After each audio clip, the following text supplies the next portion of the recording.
I also have the minutes for the April 9th, 2024 Board of County Commissioners special meetings. Were there any changes for that? Not for me. Not for me. I also have the board's consideration of a liquor license renewal for a hotel and restaurant for Kuros LLC doing business as Alexander Lake Lodge located at 2122 Van Buren Lake Drive in Cedar Edge. I have received the application and all necessary documentation and fees. There was no reports, but or any problems reported by the sheriff. Therefore, I'll be recommending approval of this. Anybody online or the lodge? No, sir. I don't think there's anybody in the room. I move the board approve and authorize the chair to sign the liquor license renewal for a hotel and restaurant for Kuros LLC doing business as Alexander Lake Lodge located at 21221 Barren Lake Drive in Cedar Edge. I'll step down and second that. Motion and second on the floor. Any further discussion? If not, all those in favor say aye. Aye. Aye. So done. I guess we should note also that the county manager, Robbie LaValle, and Commissioner 2, District Don Supas are in Washington, D.C. today. We'll continue with commissioner business. IT Director John Lotta on board's consideration of request for a new position, or did you want to cancel that? Just kidding. Go ahead. I would love to cancel that. Don, is that microphone on? Blue lights. Okay. Thank you. I don't know any of this technical stuff.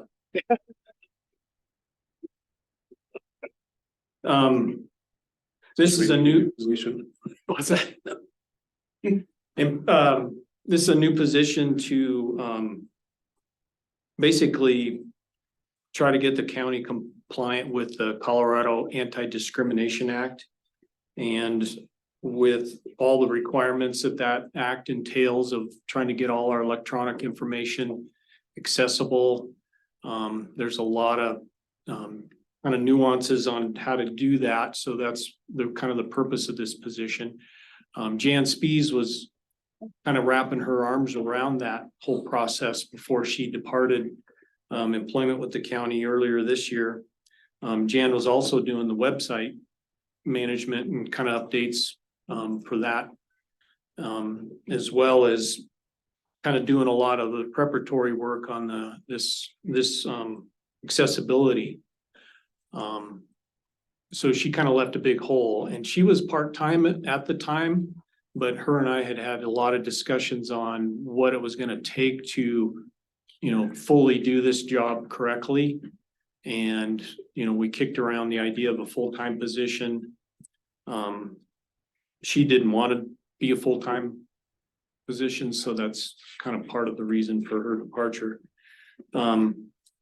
This job will also, in addition to the accessibility and the website management, will kind of help us with some records retention, records management, and not so much on the IT technical side, but just on, trying to help departments comply with their retention schedules and those kinds of things. So it's kind of a pretty wide-ranging position as far as the duties go, but we're trying to combine those all into one full-time position. I can add on to what John's saying, that with emergency management, there's a lot of requirements, not only to the House bill, the accessibility law that he mentioned, but for access, functional needs, translation. This position was held in my office, and Lindsay and others with public meetings, preparing templates, getting translators, disability services and stuff, like American Sign Language and stuff, ready to make public meetings accessible and stuff. So be following guidelines from state emergency management as well as technical. John, did HB 211110 come with any funding attached to it, or is this another unfunded mandate? Unfunded mandate. I can just imagine what District Two Commissioner Supus would say.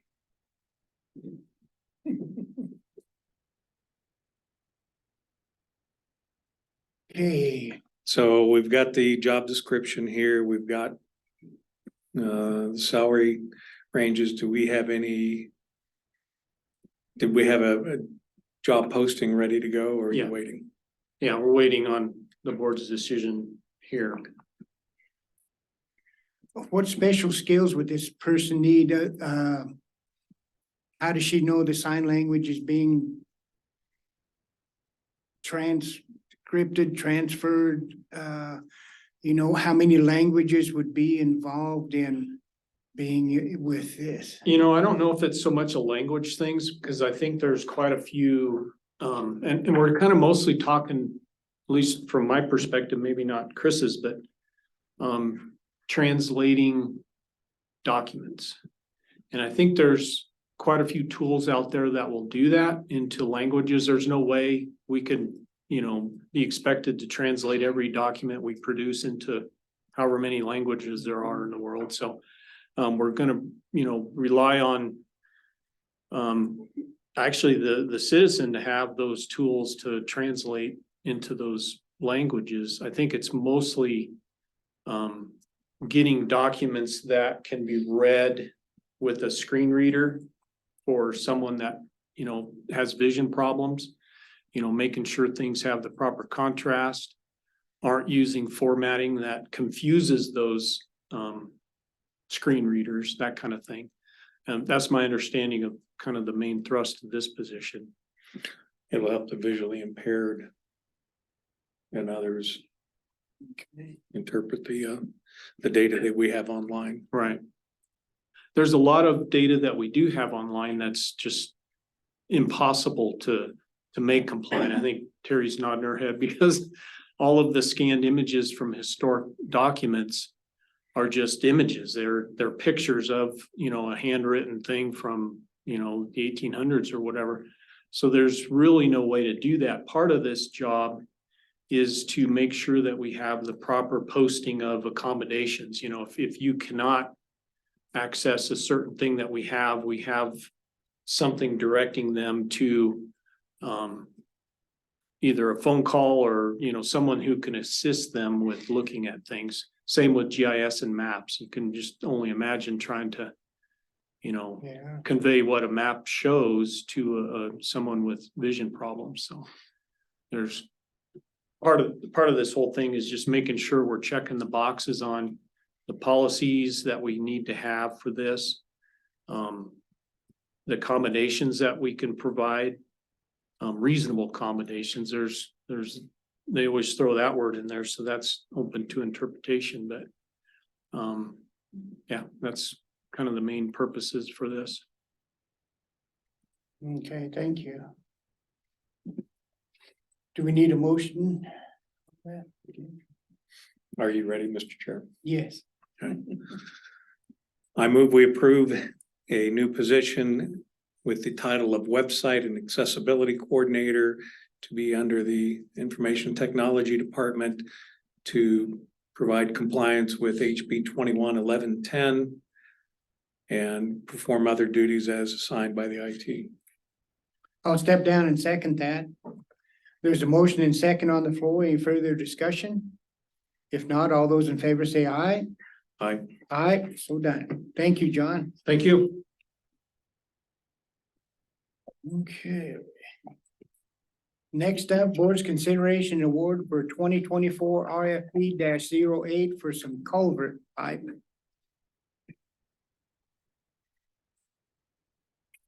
And District 3, okay? Good morning. Morning, John. So for 2024 RFP 08, our yearly RFP for culvert pipe, we got 3 bidders. All 3 bidders are companies we've worked with in the past, good companies. So based solely on price, projected price. As you can see underlined in green, we'd like to go with Grand Junction Pipe, DBA Ferguson Waterworks for steel culvert pipe, as well as steel culvert pipe poly coated and also polyethylene culvert pipe. And we would like to go with Rinker Materials for reinforced concrete pipe, round with flared ends, and for reinforced concrete pipe elliptical with flared ends.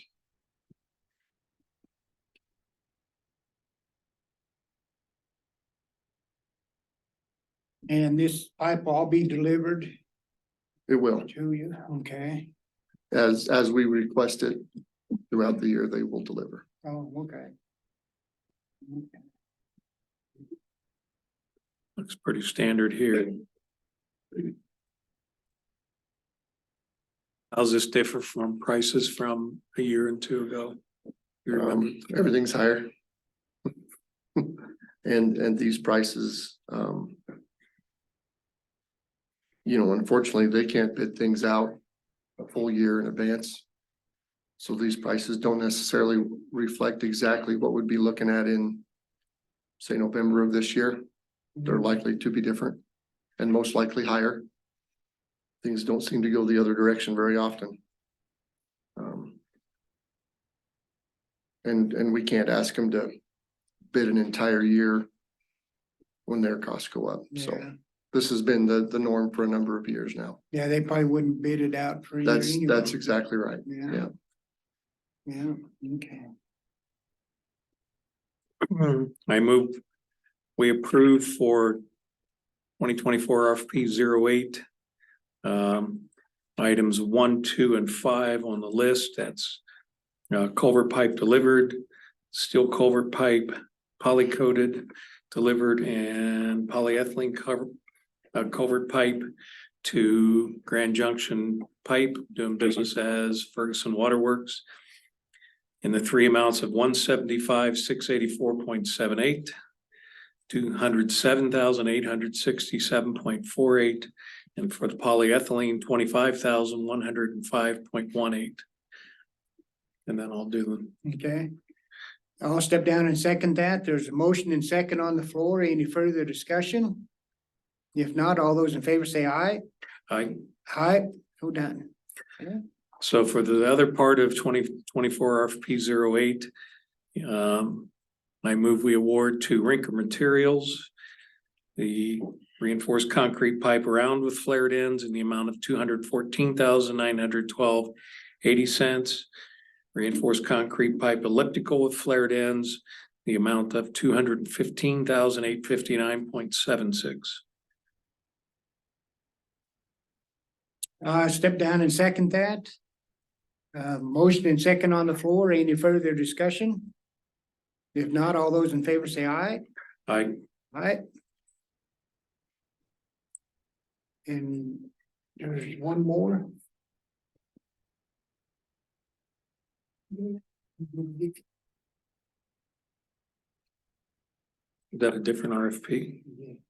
No. RFP 11 should be the second and third page. Okay. So tell us about your post lift. 6-post column lift. This will go in the shop, although each post is separate and movable. In other words, you could place them anywhere in the shop or outside, should you choose to do that. I think they built the specs to be able to lift a little over 100,000 pounds, which means dump truck, in theory, motor grader. Almost any of our larger equipment can be lifted and worked underneath, as opposed to trying to crawl around underneath them. Used to be easier to crawl around underneath them when you were 25. We actually had 6 companies put in bids, however, 3 were disqualified. So the 3 that we were able to look at, as you can see on the second page, McCandless Truck Center met our specifications and came in at a pretty good price. So we would like to recommend to the board that we go with McCandless Truck Center for RFP 11. Is that installed, John? It is not. Who does the installation We do. There isn't a whole lot of installation. since it's mobile? It is mobile, so it shouldn't be too awful big to put together. Is it bolted to the floor? It is not. There, each column is separate. In other words, you can pull two columns out and just use four, should you choose to do that for something smaller. Or you can put all six together and lift. You know, six would be where a motor grader would come in, because generally they lift off the tires. So you've got three tires on each side, you put the lifts in and you can jack it up and do that major transmission and some of that kind of work, so. And the great thing about it is you could also take it out to the wash pad. If you wanted to lift up a vehicle and clean underneath of it, you could do that as well. Okay. Is there much With the- training on using these things? We see them on the car shows all the time, but. Right, so the company McCandless is somebody we do a lot of business with. They're international dealership, so we do a lot of business with them. We know the salesman. We're less familiar with the product because they don't actually have one sitting down there that we were able to go look at. But in talking to their people and our mechanics have talked to them, we feel pretty confident that this is a quality product that should do what we're after. And considering what we had budgeted for this particular item and the price of this being what it is, it gives us a little bit of wiggle room to do some other, to look into some other safety features that are extras, but some heavy duty screw type jacks that would be put in place underneath a piece of equipment, not to hold it, but just as a safety precaution. So that was kind of my big concern. I don't know that I want to get under a dump truck or a motor grader, but with some other safety features, we can probably do that safer, so. Please do.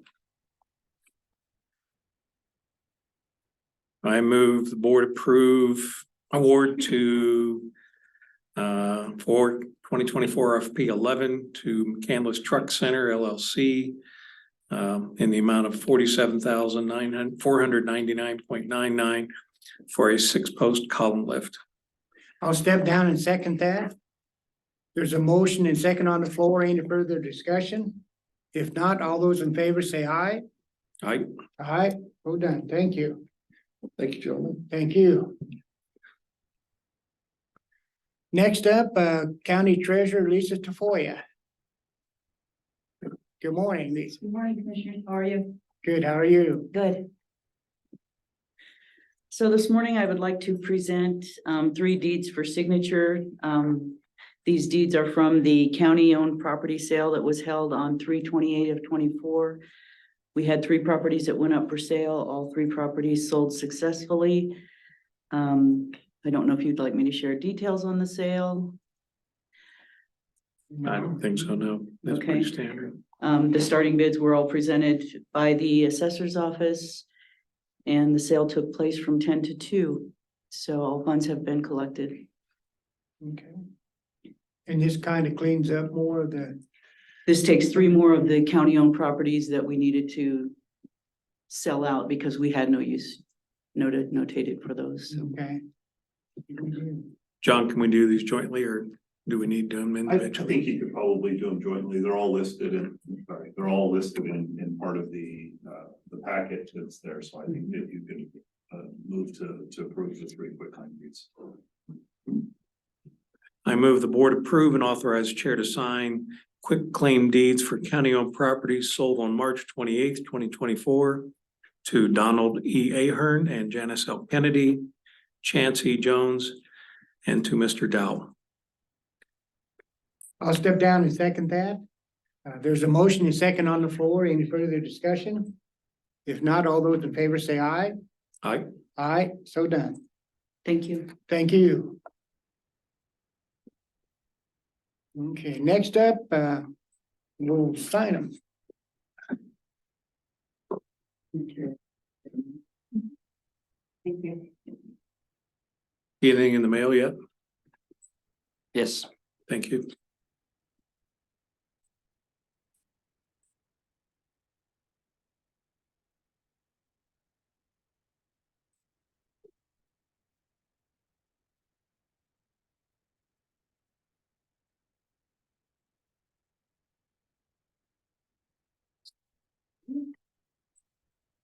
Thank you. Next up, County Engineer Tim McCracken, Board's consideration design proposals for G Road and Sawmill Mesa Road intersection. Good morning, Board.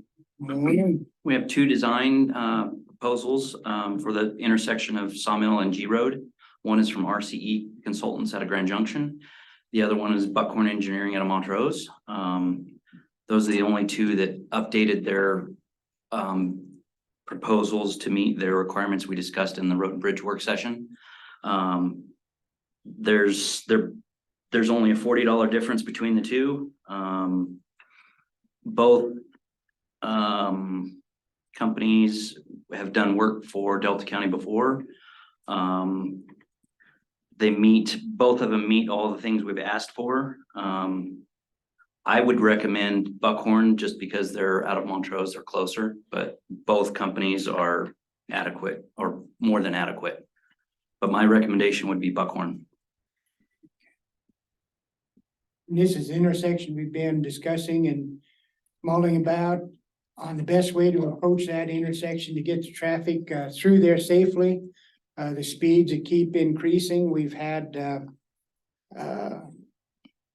traffic counts out there, and I think the highest one speed was 84 miles an hour. Yes, it's people are driving fast out there.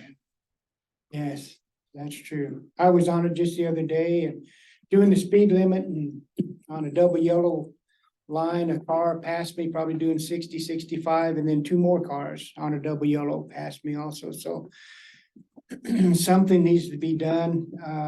And it's a county road. It's getting a lot of traffic. The semis have kind of slowed down going through there since we put the road signs up that no semis allowed on that road, but still you see some. But it's a county road. It wasn't built for that much traffic. So that intersection is a busy one with people going to the prison, coming from Junction, bypassing Delta, going to Montrose. So yeah, it's an intersection that needs to be addressed for sure. I move the board award the design proposal for G Road and Sawmill Mesa Road intersection to Buckhorn Engineering in the amount of $38,540. I think that's it. I'll step down and second that. There's a motion and a second on the floor. Any further discussion? If not, all those in favor say aye. Aye. Aye, so done. Thank you for your work on this, Jim. You're welcome. Thank you. You bet. Just beginning. I have the packet. Yep.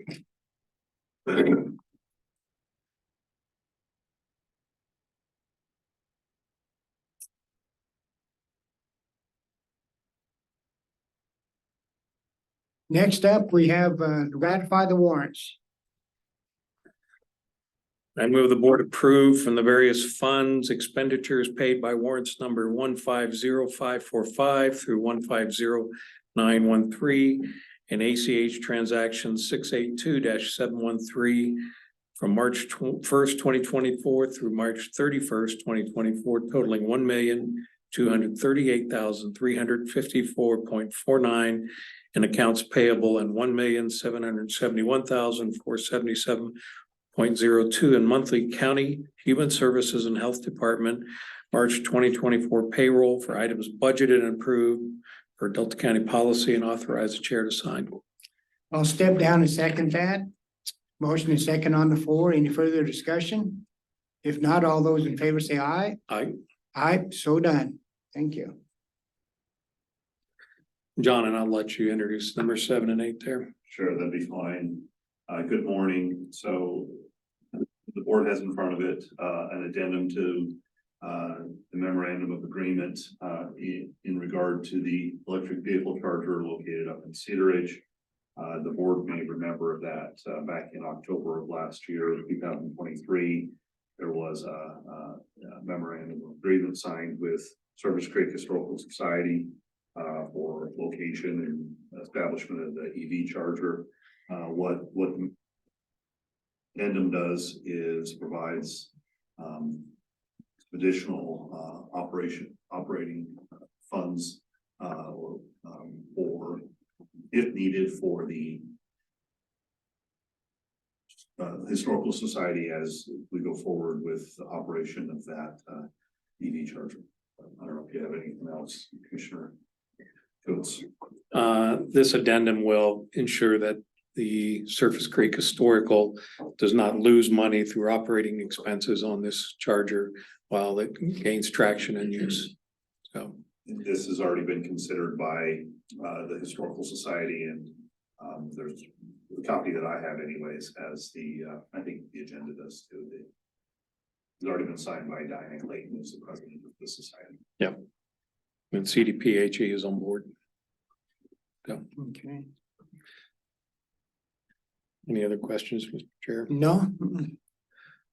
Well, I'll move the board approve an addendum to memorandum of agreement regarding purchase, installation, and operation of an electric vehicle charger to be located at 388 South Grand Mesa Drive, Cedar Edge, which was effective October 17th of last year, and authorized chair to sign. I'll step down and second that. There's a motion and second on the floor. Any further discussion? If not, all those in favor say aye. Aye. Aye, so done. And yesterday afternoon, Mike and I, Commissioner Lane and I went up to the hospital where 2 level 2 chargers had been donated to the hospital for their use. We had a ribbon cutting in the wind but it didn't rain on us. So those 2 chargers are also in use. Barry, I'll get you a copy of this.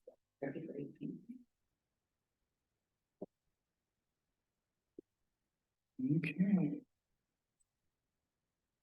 Item number 8, board's consideration of trail easement agreement for miners trail with Delta County School District 50J.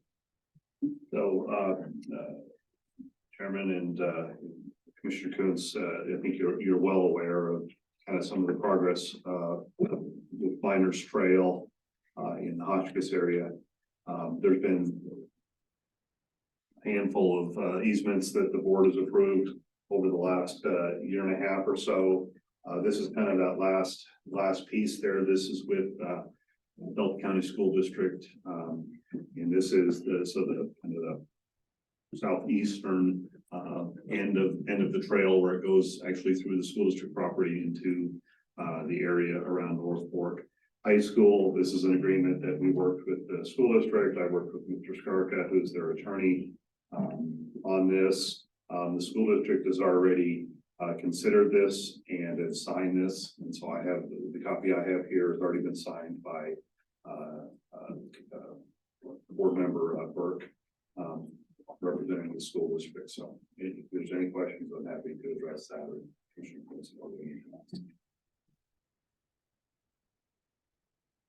Any No, questions or thoughts here? well, just thank you, Commissioner Coons, for all the work that you've did in this. You've been very diligent as far as getting all the easements, working with the people and working with County Attorney John Baer and getting this accomplished, which is very kind of down in the weeds type of meticulous work. And you poured a lot of time and energy on this and working with the grants in order to get this trail finished, completed, which is a major undertaking. And thank you for doing all that, both of you, and the school district for going along with that, and the adjoining landowners and being able to have the trail go through there and crossing the river. Got to get a bridge across there, and that's in the works also. But thank you for all the time and effort you put into this.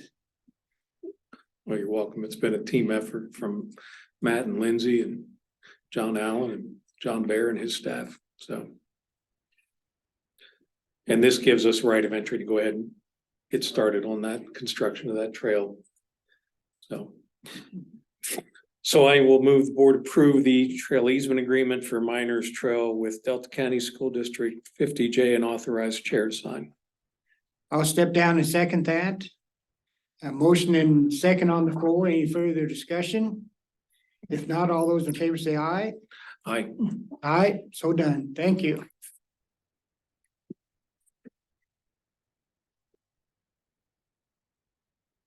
And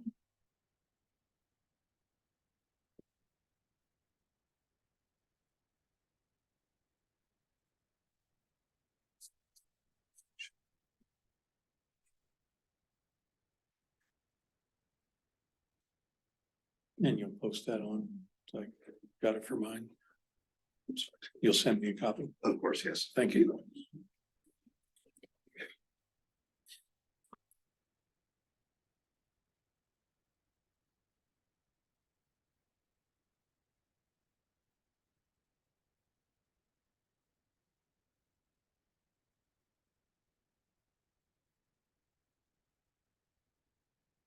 Okay, next up, Lindsay, to go over our schedule. Good morning, Commissioner. Today, April 16th, this afternoon from 1 to 2 p.m. we have a work session with Vernon Bridge. 3:30 to 5 p.m. we have a Board of Health meeting here at 560 Dodge Street. Wednesday, April 17th, an all-day 2024 Energy and Environmental Symposium. So, Thursday, April 18th, AGNC call, 8:30 to 9:30, that's virtual. 9:30 to 12, there we have the Delta County Tourism Blueprint Workshop in the Rodeo Room, Dodge Street. And then the Energy and Environmental Symposium continues that day. Friday, April 19th. 12 to 1 p.m. is the Armory Tour at the Police Department. Wednesday, April 24th, 8:30 a.m. Is a special meeting consideration of award of 2024 RFP. That's here on 560 Dodge Street.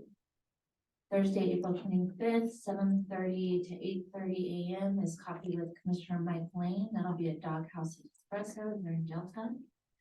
There's also an AGNC call that day from 8:30 to 9:30. Especially special that day is 3:30 to 6 p.m. the Child Abuse Prevention Fair across the street on 320 West 5th Street with our Human Services Department. All Delta County community members are welcome to attend. There'll be a lot of resources available for you there. Commissioners will be attending that as well. Friday, April 26th. 9 to 4 p.m. is a steering committee meeting, and that is virtual. Is there anything I've missed? Go ahead, Mike. On the 26th, we have a municipal quarterly meeting at 10 o'clock. Yeah, I'm so sorry. 10 to 2. And thank you. And I'm sorry, Lindsay, did I miss you on the 24th? Did you say an 8:30 BOC special? Yes. And that's to consider awarding RFP 03. Yeah.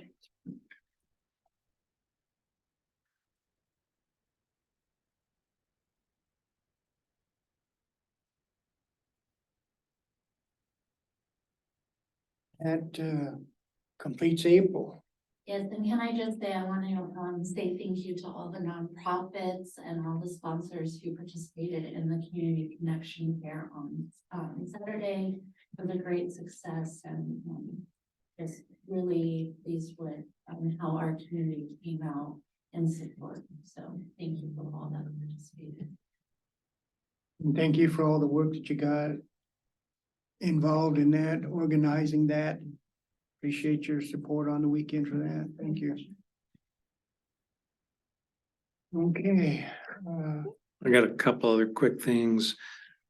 Saturday, May 4th, 10 to 4 is the Matanza. It's a special celebration, and that evening also be Cinco de Mayo, and both are here in Delta. Next regular is the 7th then. Commissioner, on the 7th, I have a 2 o'clock Uncompahgre Valley Water Users Association Drought Contingency Task Force. Are you going to that? Yes. Can you put that on our calendar Yes. then? And that evening, of course, is Delta County Republicans. On the 9th, then at 1:30, we have the CDOT TPR. I think that's virtual though. Okay. On May 11th, free dump day. And then on the 11th, also the Hotchkiss Sheepdog Trials Car Show and a 5K race. Yeah, and that'll be the Miners Trail, 5K race that we are working with the school district on and the Wheelchair Connection. So look for more information on that coming soon. All I have to do is beat Commissioner Supus and Commissioner Lane. I'm in training. Mr. Lane. We'll wait a couple of weeks before you start. Yeah, shoot. And we'll get through May as well. Very good. Thank you. Did you want to have Chris give us an update on the Rattlesnake Gulch? Yeah, do you have an update, Chris, on the coach? Yeah, if you'd want to. This is just an update for the people listening about the Rattlesnake Gulch fire west of Delta along Highway 50. Good morning, Commissioners. So have more information after our briefing, agency administrator briefing with BLM at 10 a.m. this morning. But what I know so far and what I can share, the fire started Sunday afternoon about 4 p.m. Delta Fire Department was paged out at 4:01. It went down in the Rattlesnake Gulch, which is off of Highway 50 between Delta and Escalante Canyon, about 12 miles south-southwest from Delta. Determined it was on BLM land. It was spreading fast, so they did their initial attack with their department and requested BLM. BLM was short on resources, so they worked it for a couple hours before the fire jumped the river and was burning on both the north and south sides of the river. Winds picked up about an hour after they were down there, and they didn't feel safe in the canyon with the fire, so they kind of backed out, called for reinforcements from BLM and interagency dispatch, with dispatches for the state and BLM. And it took a little bit of time to get those resources there. A helicopter was requested, but by the time the nearest one was in Canyon City, so by the time they could get it spun up and head this way, it was dusk, and they're not able to operate on fires after dark, especially down in the canyon where there's power lines and in the canyon environment. So a helicopter was not able to assist on Sunday. Fire spread quickly due to cottonwood, willow, tamarisk, and greasewood down there along the river. About 7 o'clock when I got down there, they were thinking about 20 acres, and then overnight, it spread further downriver. We had the multi-mission aircraft fly yesterday morning. That's a plane from the state that can detect heat signatures and map the outline of a fire. They have mapped the fire at 110 acres. And BLM has assumed instant command over the fire as of yesterday. Because the fire started on BLM land and then burned onto land with the Bureau of Rec and State Wildlife Area, which is owned by the Colorado Parks and Wildlife, the Escalante State Wildlife Area. So that's, we had a meeting yesterday because state lands are under the jurisdiction of the sheriff and the fire protection districts for response. So we've been working on a mutual aid agreement between all the agencies working on this and how that's going to work. Yesterday, BLM acting as incident command had a full crew of 3 engines and a 10-person module, so over 30 people working on the fire.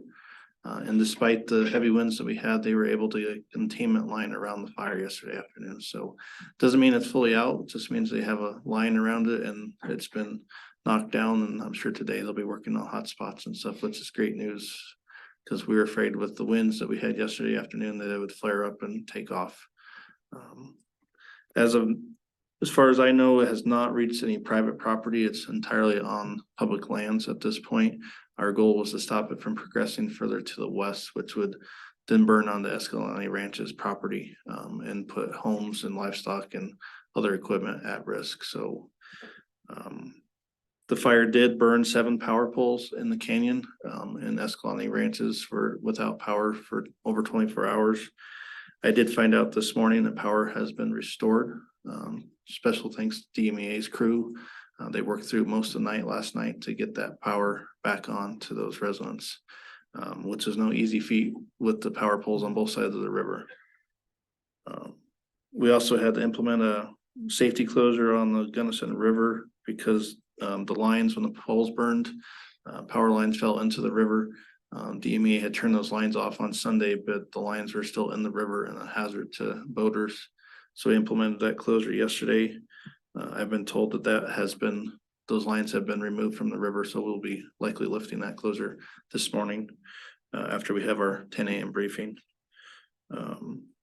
Union Pacific also sustained some damage along about 1.5 miles of track, and over 200 railroad ties had burned in the fire, and they went through, worked yesterday, replaced as many of those as they needed to regain stability of the tracks, and the train started running last night. So coal is flowing, which is good for the economy. No other damages other than possible old root cellar near the historic water wheel. As BLM let us know that has sustained damage. I don't know what extent that root cellar has been damaged. We'll be doing some damage assessments on that. But the good news is the historic water wheel BLM is reporting has not been damaged. I'll be working with the BLM to do a press release on the fire, hopefully today, after we get further updates this morning. But special thanks to the fire department. They were out there till about 11 p.m. Sunday night. Those all volunteers. They got out there at 4. Crews from Forest Service, BLM, Division of Fire Prevention and Control, for all their efforts. We don't have a cause of the fire yet. It's under investigation by BLM. But it's a good reminder for all of us that it's very dry out there and to be careful with fire, and that they can spread quickly. Even down the river bottom, along the river, it was dry and the fire took off. We had at least 15-20 foot flame lengths or greater at times down there. And that's why the fire department backed out. When I left at 9 o'clock, it was getting pretty hot and cooking, and I didn't, being down there without firefighter gear, I was happy to leave. So, but they do ask the public to stay out of the area because they're still working down there, and a lot of the cottonwoods down there have burned and are a hazard of falling. So they're trying to get some equipment down there to remove those trees so they don't fall on people. Do you have any specific questions you want me to take back to our 10 a.m. meeting with BLM? Certainly getting a handle on the magnitude of the mutual aid would be one. See if they got any indication on causation from their investigation there. And then just express our appreciation of the quick action by both Delta and BLM jumping in on that. Absolutely. That could have got away real quick. Yes. And we're fortunate it didn't make it to Escalante Canyon with the not only private property and the values at risk there, but also historic and cultural values that are located within Orchards and everything else down that way. So. Yes, thank you, Chris, especially going on there and observing and reporting on your day off, which is sometimes people don't realize that county employees do have weekend assignments and obligations, and that come up in emergency type situation, just like Lindsay working with the event this weekend, and then you with the fire and emergency situation, and a lot of volunteers supported that. You know, Delta's a volunteer fire department, and guys there get out and on their weekends also when's needed, and it's nice to have the community support for those volunteer fire department, because that is a dangerous job. And just glad that no injuries and no big equipment damage happened also, which could have happened in that narrow canyon, narrow road going down through there. The county graded and bladed that road a couple of months ago, and it might have been a good thing they did because it was a little wore out, but good job. And thank you for the update. And if there's anything after 10 o'clock that you learn, you know, come back and let us know. Will do, sir. Thank you. Okay, thank you. Got the jail report for Monday, April 8th, 2024 for the Delta County Detention Facility population count. Male inmates county jail 22, female inmates county jail 9, male inmates Department of Corrections 4, for a total of 35. Average daily inmate population for the week of 4/1/24 through 4/8/24 was 44.71. Next up is planning at 10 o'clock. And so we'll recess until 10 o'clock. Thank you. Agenda will be postponed. And so planning is the Ballard, and I'll turn it over to the planning department. Thank you, Mr. Chair. Brittany's gonna be giving the presentation this morning. Give me just a second. Get this shared.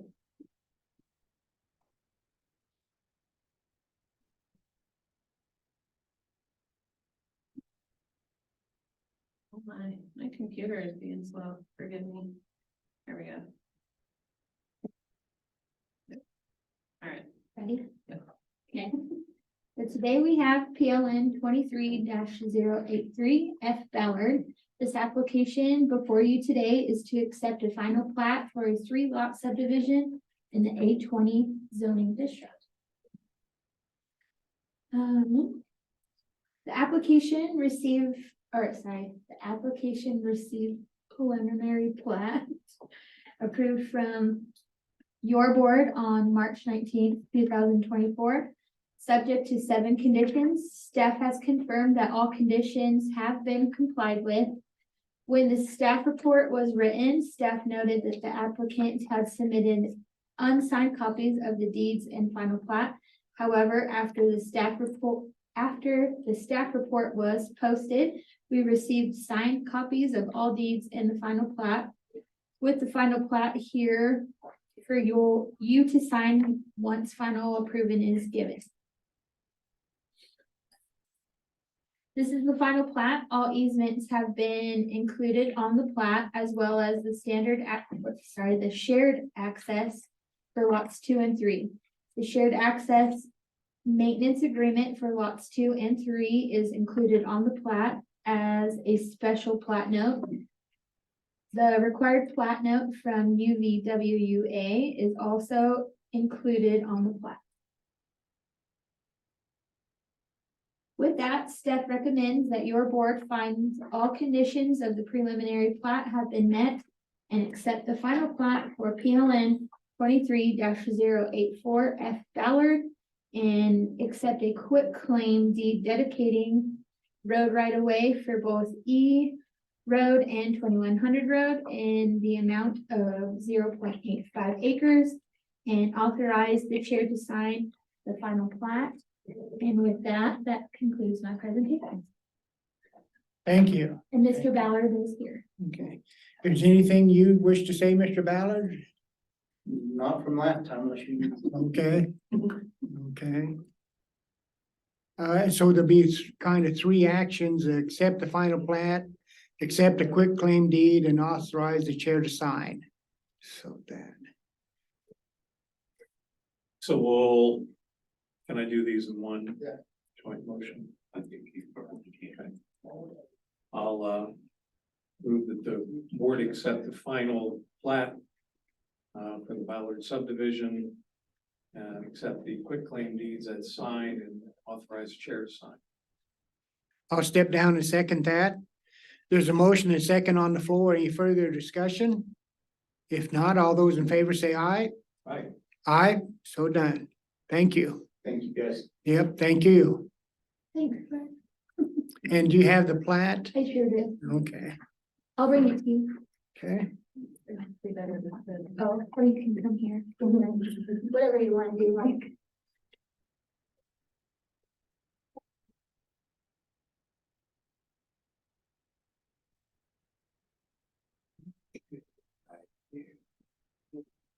In the meantime, I guess we can go ahead and recess till 10:30 for human services.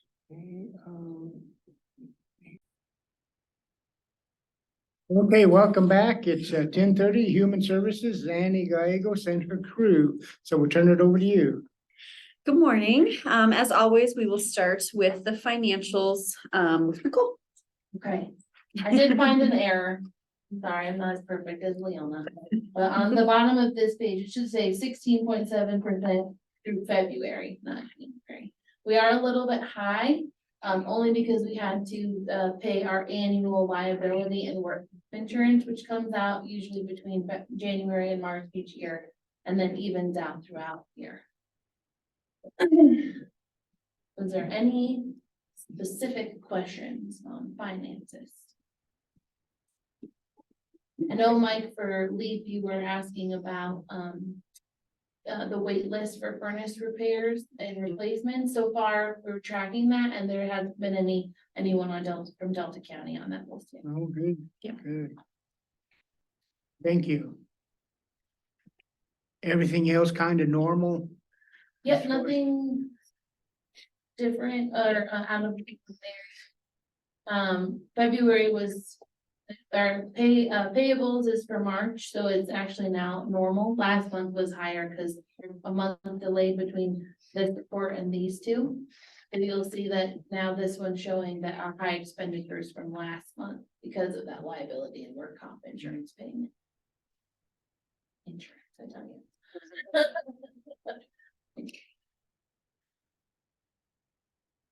This is, I appreciate, Nicole, that you give us a heads up on things. There's a lot of numbers to go through here. You guys are good at that. But let us know when things are trending to a concern level.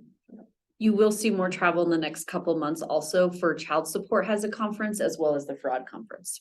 So both of those are coming up. One's in May, I think, and one's in June. So those are coming up as well. the state fiscal and for CDHS is also kind of, their people are in and out. So, we're a little bit late on getting some reimbursements, so our county only line will go down the next couple months, because I finally figured out who I was supposed to send bills to, so they can pay us our money back. They're still on a delay for some of them. The homeless initiative piece has taken several months to reimburse. Oh, and they're on the back there. And this is the last month for LEAP. Okay. Thank you. Speaking of LEAP, there was an MOU that did get circulated, but since we already have the contract with the state, we didn't have to do a renewal of that MOU this year. So any counties that are not working with the state through their LEAP program has to renew that or join into the program, but we didn't have to do that. So that's just renewed already. Okay. The next piece we have, with regards to self-sufficiency, with Lori's programs with eligibility. One thing I think is important to realize is, to recognize is that, long-term care through the unwind process is still struggling. And so it's now a continual ongoing of extended coverage because they are not able to process fast enough, on the state level as people are coming off of the program because of recertifications, because of delay verifications, because of the system issues. They are realizing that techs may be entering the right information and processing it well. The state's not able to catch up on some of those pieces. And so that's still in a now, they just kind of keep kicking it down the road a little bit of continuous eligibility in order to keep individuals covered, which is a good thing. But long-term, it's going to need to continue to unwind. And so it's just extending that process quite a bit. So again, a little bit more work for the technicians because of those pieces to ensure that people are covered and that they continue to be in that continuous coverage piece. But I think we want to make sure to acknowledge that because the techs are having to work a lot for that. Part of that too is the transition for the SEP options for long-term care transitioning to Rocky Mountain. That process still is not streamlined. And so all the certifications aren't coming through like they normally would. And so some cases are getting closed ahead of time. And so that's part of the extra time being allowed so that we can reach out to individuals and make sure they're getting. Do they have to reopen those cases again? Yeah, the state did an automatic reopen of any case that had closed up to like February of 2024. And I think that process also, the care or the case management system that the single entry point units are using is still not working. I mean, that rolled out in July, and Michelle, you know, you heard it from her often that it was not working, and it's still not working, so. That's difficult, but we don't have control over that piece anymore. So I don't think we're the only county that's struggling with it, as working with their single entry point as well. The next part is the exciting part for Lori for the Haven House MOU. In the past, we have worked with Haven House to support the program through TANF funding. However, this year we sat down and identified one of the things that not only can TANF do to support any individual going into Haven House, but we actually have a lot of individuals through the child welfare program that are going into Haven House. And so part of what child welfare was doing was supporting those clients through a certain funding stream in order to have them gain access to the program. So your first month's rent, things like that, that any individual would have to pay. We were covering that out of a certain fund, and then realizing that all of those individuals also would qualify for TANF as well. And so this year we actually did a higher amount to support Haven House so that it will also cover any child welfare families and support them while they're in there, and change just that funding stream. So instead of the traditional $5,000 to $7,000 that we've done in a TANF grant to them, we did $15,000 this year. So that will continue to support. 15 or 50? 15. Thank you. Yep. Anything more you want to add about that? Or you? No, I mean, a majority of clients that work with child welfare could potentially be eligible for TANF. It's as long as you're making under $75,000 a year. And you have children in the home, that's pretty much all it takes to be considered TANF eligible. We should get some information to the public about that. So a press release. We'd be So happy to Lori, do that. can we work together? So I have the MOU. It's a huge boon to child welfare because now we can do those funds on other services. Since this is an action item, I'll go ahead and read this out loud. I move board approve and authorize chair to sign a memorandum of understanding. Colorado Works Temporary Assistance for Needy Families Supportive Services Program. This is an MOU with Haven House.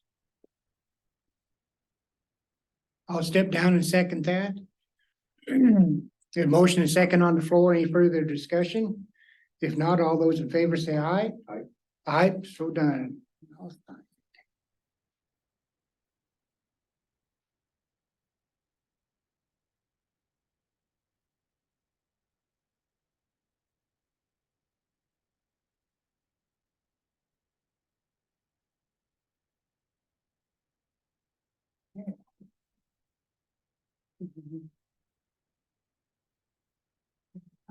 Thank you. For all of our program areas right now, we are receiving continuous applications. We are starting to staff in a place where we are becoming fully staffed, which is wonderful. We've had candidates that are competitive, and so we have offers out there, and there's a potential that we could be fully staffed in the next couple months. Knock on wood, cross our fingers. And so I think one of the things that we're looking forward to is what are those next steps as we continue to develop within professional growth for our supervisors and administrators. What does that look like? In the last couple of years, all of our supervisors and administrators have continued to hold caseloads. And so what does that look like when you get to a point of being able to have a full grasp of running units in a strong leadership way, utilizing their skills that we know that they have and building on them in those units. So I think we're looking forward to what are our next steps and what do we want to do. One of the things we thought about was a supervisor series and having some professional development there, things like that, to really boost the support for them so they can move into that place of truly supervising in a leadership way. And I think the most exciting thing we have coming up, and we will need help from the board, is our Child Abuse Prevention Fair is going to be on April 25th. So we'll have, if the board so chooses to read the proclamation, we would love for you to do that and to be present. We have vendors signed up. We have lots of resources within the community, nonprofits that will be in attendance. We actually are even developing within our own internal human services, who else could be there. So child support is going to be out there and have a table this year, have a booth out there, which they didn't last year. So I think they're getting into the spirit of truly, what does this look like? And how do we all have an effect on child abuse prevention? You want to talk more about the event? I would like the board to know that we found all beef hot dogs Oh, and ordered them from a local establishment. We have new people coming to the fair this year. We have Project 127, which is out of a federal program about recruiting and supporting fostering kinship homes. I even made contact with the Girl Scouts and they're gonna set up a table, so. We're gonna have lots of stuff for the kids and for their parents and the adults to be able to access different services, have some fun, get to be with their kids, and I remembered to order sunscreen. And then I'll touch base on the nonprofit that work there this weekend. And see if there's any. Oh, I ran around and asked them. Okay, great. You recruited them all. Okay. Nice. So I'm sure Commissioner Lane would do an excellent job at reading proclamation. sounds good. Is there any particular caseworkers or families you want us to recognize? And that's an open-ended question. I think definitely the team. I think it would be great to acknowledge the child welfare team as a whole for the community. I think that would be a good idea. But then if we have other ideas, we might send them to you. I unfortunately will be in adult protection training through most of it. So I will join it, but Well, this is Lindsay's child prevention fair. Yeah. That was a typo. Well, could get real interesting. I called it that about 5 times. I was like, oh, oops, Yeah, totally wrong. That's funny. We very much want to support you. Looking forward to working with you guys. Perfect.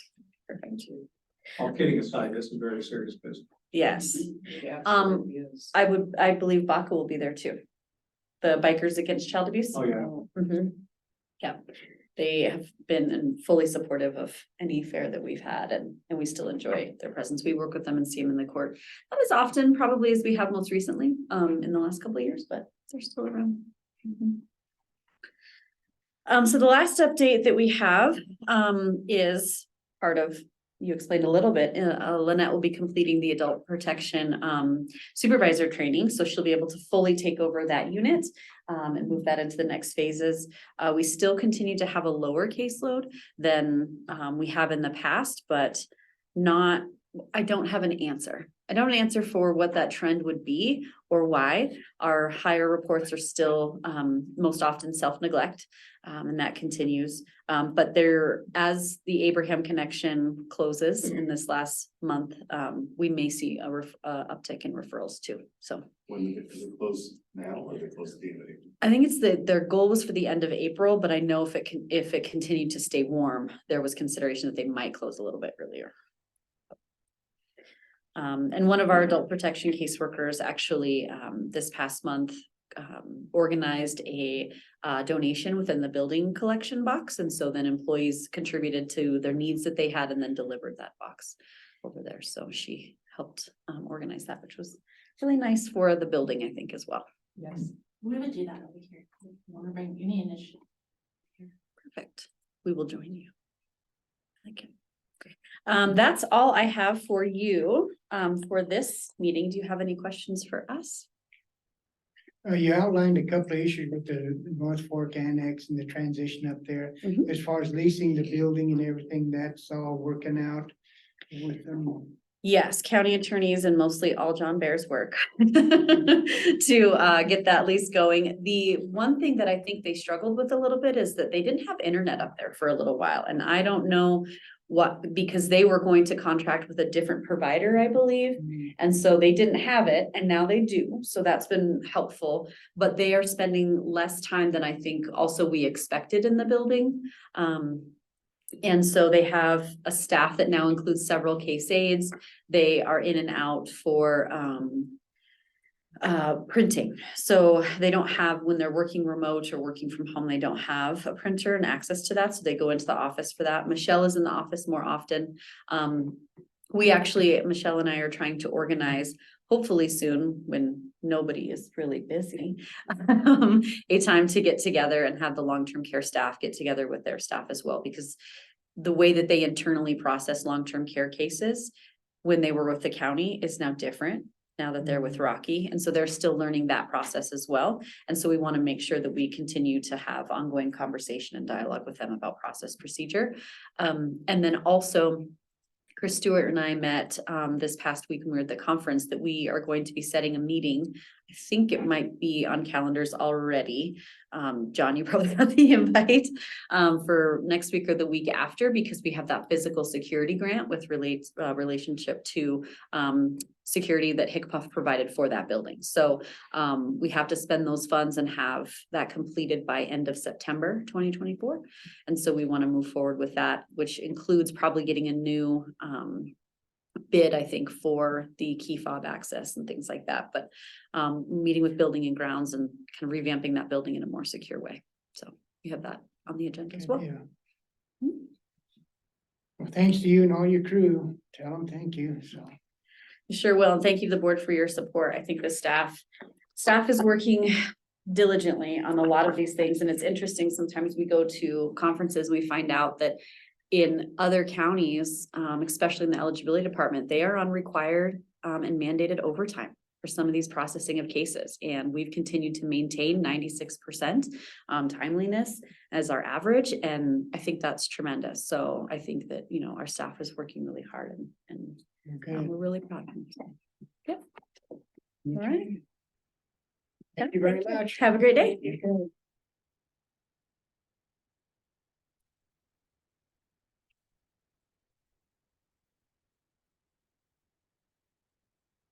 That concludes human services portion of it, and County Attorney John Bear at 11:30, so we will adjourn until 11:30.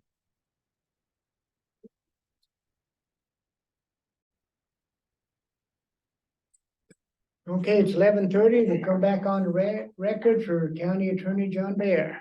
Thank you. Good morning, Chairman. Good morning, Commissioner. I have two items for the board's consideration this morning, both regarding ordinances. The first one is the board's consideration of the second reading and adoption of ordinance 2024-1, which is an ordinance to repeal ordinance 2015-1. An ordinance setting forth standards for the private burial, human interment of a dead body on private property within the unincorporated boundaries of Delta County, state of Colorado. The board will remember that this was before the board on March 19th, where the board approved on first reading the ordinance. Subsequently, it has been published in the Delta County Independent on March 28, 2024. So it's back before the board today for a second reading and adoption of this ordinance. It'll take effect, if it is approved today, it'll take effect on April 29th, 2024. So I guess I would recommend to the board to consider that, and if that is acceptable, to approve ordinance number 2024-01. And the board may remember that this is somewhat of a cleanup as well. 2015-1 was an ordinance by this board, but it also kind of had different various language from the health code and really the statutes in Title 25, which is involved in this, really takes care of what needs to be taken care of. So this is kind of a cleanup of that. So really just repealing that. Has there been any feedback from the ads in the paper or anything? I've not received any feedback. This is something that we talked about quite a bit with Terry's, the clerk and reporter's office, with the coroner, with Karen O'Brien. and that sort of thing, kind of leading up to this. But I've heard no feedback since we've been in the process of actually adoption. And this will put the county in compliance with all CRS statutes.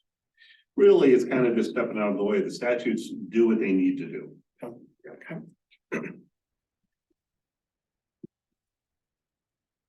Okay, You ready, Mr. Chair? yes, I move the board approve ordinance number 2024-01.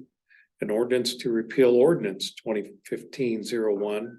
An ordinance setting forth standards for the private burial, human interment of a dead human body on private property within the unincorporated boundaries of Delta County, state of Colorado. I'll step down and second that. Motion and second on the floor. Any further discussion? If not, all those in favor say aye. Aye, Okay, thank you. you gotta vote. I did. Oh. Didn't I? I didn't hear you vote. Yeah, I did.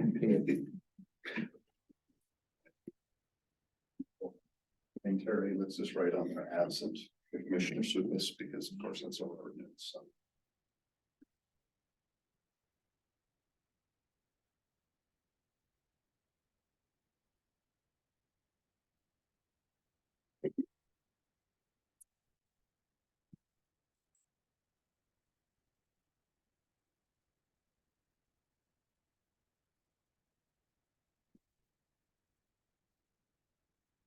All right, thank you. The second item I have for the board's consideration this morning is the board's consideration of the introduction and first reading of ordinance number 2024-2, which is it's entitled the Delta County Open Burning and Local Fire Restriction Ordinance. I think there's been some conversation with the board that there's kind of a spattering of different fire-related ordinances and resolutions. And this ordinance seeks to kind of clean those up as well, okay? The other thing that specifically what it does is, so it repeals and replaces some of those existing ordinances, for instance, 1996, number 3, 2012, 01, 2007, 02, resolution 1989 R017. These are all kind of a spattering of different things. The other thing that this does specifically is it authorizes the Delta County Sheriff acting as the fire marshal to toggle in and out of fire restrictions, at least for levels 1 and 2, which I think is typical. It's something we've been talking about for a while. It authorizes the sheriff to do that. It also updates the classification of offenses. You remember there's been some conversation over the past year and a half or so that the legislature has changed the classification of certain ordinances, specifically those ordinances that are authorized through Title 30, Article 15, that they are now civil infractions rather than petty offenses. So these old ordinances were also out of date. Okay, so it does that as well. So what's before you today is 2024-2, ordinance -2, which kind of takes, I think, with the best parts of all of those things, repeals everything. So we have one ordinance and doing those things. So what's before you today is I would ask that you accept the ordinance as introduced as a first reading, direct staff to publish it in a newspaper of record, and then bring it back to the board for adoption down the road. And I've been working with Sheriff Mark Taylor and Chris Stewart in emergency management with this. They've both been participants in kind of looking at these drafts as we've kind of cleaned these up. So I don't know, Sheriff, if you wanted to add anything else or Chris. I would just say that this has been a long time coming. It's been difficult to go through and manage staff as far as following the directions through ordinances and such, trying, when we're working with out of control fires or somebody not calling in on the burn line and trying to figure out which ordinance we're going to write and go off of. And so I appreciate John and Chris's diligence in really picking this up and working through it and make one document that we can look at and kind of covers the whole spectrum. I'd echo what the sheriff said, it helps the deputies, one document, but also the big thing with fire restrictions of we have multi-agency calls with all the sheriffs, emergency managers, BLM, our federal partners, state partners. And the decision to go in or out of fire restrictions can be made on those calls, and most of the counties around us, the sheriff acting as fire warden does have the authority to enter into stage 1 or stage 2, so this would bring us into compliance with our neighboring counties and simplify that, so we don't have to schedule special meetings with the board every time that comes up. Also, for high wind warnings and stuff with the, not only red flag days, but high winds, of being able to meet with the fire chiefs and say, all right, the conditions are ripe for extreme fire danger, we're gonna put in temporary restrictions for the day or 2 days or whatever it may be to protect everyone. Sounds good. Thanks for all your work on this, and communication is a key part of getting something like this said. And so like you say, we have one ordinance that we can hang our hat on. Yeah. I move the board adopt or board accept ordinance number 2024-02, Delta County Open Burning and Local Fire Restriction Ordinance as a first reading, and ask the staff to publish in the local paper of record and schedule a second reading with Delta County Clerk. I'll step down and second that.